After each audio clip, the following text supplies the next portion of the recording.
Buenas tardes a todos, noches ya, probablemente madrugadas o mañanas, como lo más probable que sea que vayan a ver esto. Este, mm, Dada una interacción muy peculiar que tuve hace no mucho tiempo, y no hablo de las interacciones de beligerancia que he tenido, quisiera decir unas cosas respecto de eso.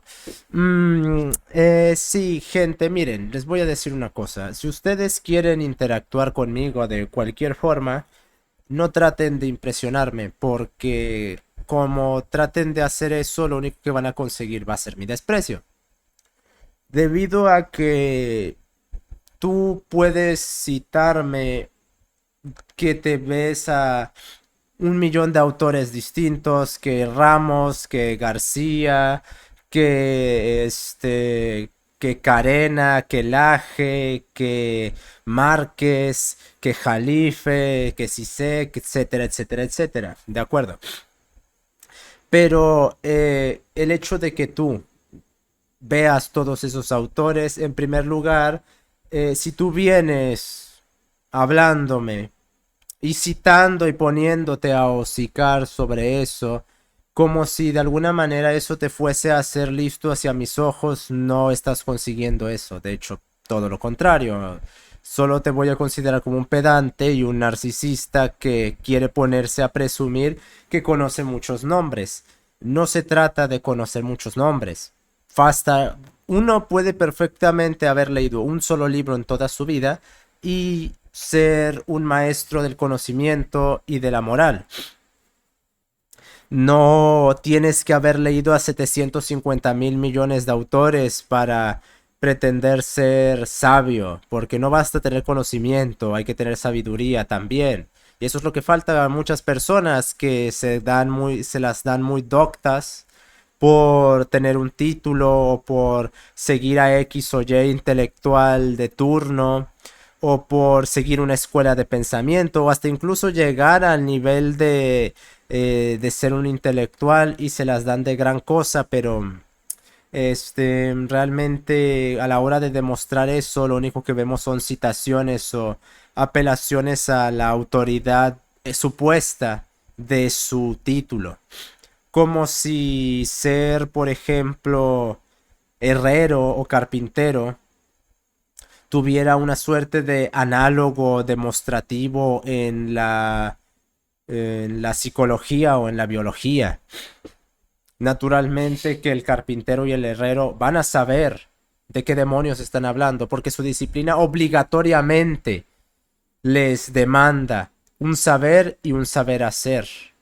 En las disciplinas después mentadas, no les demandan un saber, no les demandan un saber hacer, sino simplemente les demandan servilismo e iteración. Nada más y nada menos. Anulan por completo su pensamiento crítico. Pero bueno, tú no tienes que ser un genio para poder dirigirte hacia mí o para poder hablarme.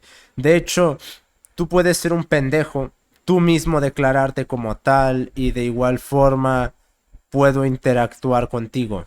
No, no necesitas venir y decirme que conoces a la mitad de publicadores de libros de toda la historia de la especie, como si eso de alguna manera fuese a agradarme o fuese a decir, ah, grandioso, qué gran cosa. En estos tiempos en los que vivimos, presumir de tener títulos o de tener maestrías o de tener doctorados o de tener cursos o de conocer autores realmente no es garantía de absolutamente nada. ¿Por qué? Porque tanto en la ciencia como en la filosofía lo que vemos es una generalizada, un servilismo generalizado, un gregarismo, como lo diría Francis Bacon, en el cual supuestamente tomamos como ya dado en absoluto lo que dice un autor de una disciplina dentro de un campo de la naturaleza y como es el nuestro lo elevamos al estatus de absoluto. No, realmente no tiene uno que ser nada de eso. De hecho, hasta me agradaría más que la persona fuera un estúpido, se declarara como tal, pero no se creyese más que eso, porque también existen muchos los casos de gente que se declara a sí misma estúpida, pero de igual forma actúa de forma narcisista debido a que todo su ambiente le ha infundido el comportarse de esa manera. Ya Aldous Huxley mentaba en Música en la Noche cómo pasamos de vanagloriar lo exclusivo que era el pasado, como el conocimiento, como la libertad, como la nobleza, cómo pasamos de vanagloriarnos de eso a vanagloriarnos de la estupidez. Em, Esto debido a que como los intelectuales tienen el suficiente conocimiento como para poder repetir los sistemas filosóficos de otros, pero no la suficiente inteligencia como para poder producirlos de ellos mismos, terminan entonces en un limbo en el cual se la pasan repitiendo y eso les va generando una forma de estupidez. Tanto estupidez afectiva por su fanatismo como estupidez, digamos, intelectiva, debido a que no salen de la mediocridad. Porque tú puedes tener inteligencia y no por eso dejar de ser un mediocre.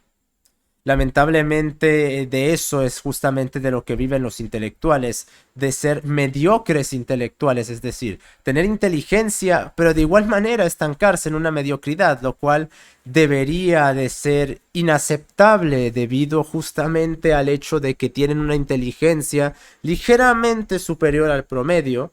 Digo, tu típico medrador de Twitter de 20 años, de 25 años, no te va a entender a Marx. Y entender a Marx no es simplemente leer el panfleto del Partido Comunista, es leer el Capital. Pero tu intelectual de turno sí va a tener suficiente inteligencia como para entender eso. Que no le quita el hecho de que aún con esa inteligencia termine desperdiciando su potencia. Pasa lo mismo con los ricos, por ejemplo, que su opulencia debería de impedirles la mediocridad y no obstante no siguen la doctrina de la noblesse obligue. Es decir, aquel que pretenda titularse como noble tiene que dirigirse como tal.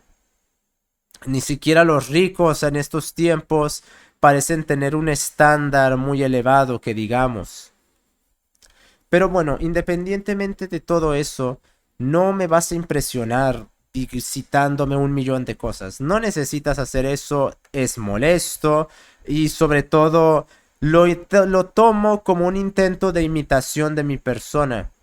Porque yo suelo hacer eso, pero a diferencia de cómo lo hace la gente, yo de hecho cito como lo hace el hidalgo Michel Eykem de Montaigne.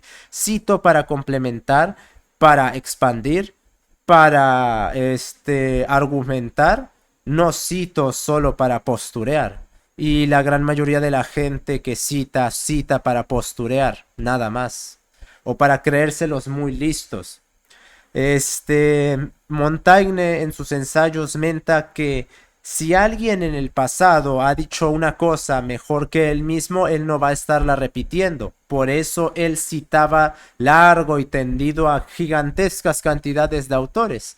Y sus propias citas operaban de forma orgánica y armónica en sus textos, porque él nunca citaba para después decir es verdad porque él lo dice, como lo haría el típico niño de ciencia de estos tiempos, sino que él tomaba esas citas y las complementaba a sus textos según de lo que estuviera hablando, fuera del matrimonio o fuera de... ya que se tocaron mucho esos temas, fuera del matrimonio o fuera de la experiencia o fuera de los animales. Por lo que quisiera solo dejar eso en claro, no necesitan ustedes ser falsos. De hecho, si ustedes vienen con falsedad, no esperen que me los tome en serio, o que interactúe con ustedes, o que me preocupe o me interese por ustedes. Y digo eso porque de vez en cuando llegan personas a hablarme y tal parece que le están hablando al pinche presidente del mundo y tienen que casi hacer reverencias o llegan creyéndose que son yo o que están por encima de mí, solo por citar muchas personas. Y no, gente, no se trata de leer mucho, citar mucho, se trata de saber qué hacer con eso. Hay gente que ha leído varias veces los libros que yo he leído. Yo he leído, si no recuerdo mal, la lista iba en 250 aproximadamente libros. Pero hay gente que ha leído eso en 2 años. Incluso diría que hay gente que la ha leído en un año. Y de igual forma, a pesar de que hay gente que lee y lee y lee y lee tanto, de igual forma no tendría ningún problema yo con mis nimios 250 el darle una disputación severa a sus postulados. Por lo cual, si ustedes... Maldita sea, lo siento, es que estoy enfermo, por eso no he estado muy activo últimamente. Pinche Carlos, hijo de la chingada, me enfermó el cabrón. Nos enfermó a todos.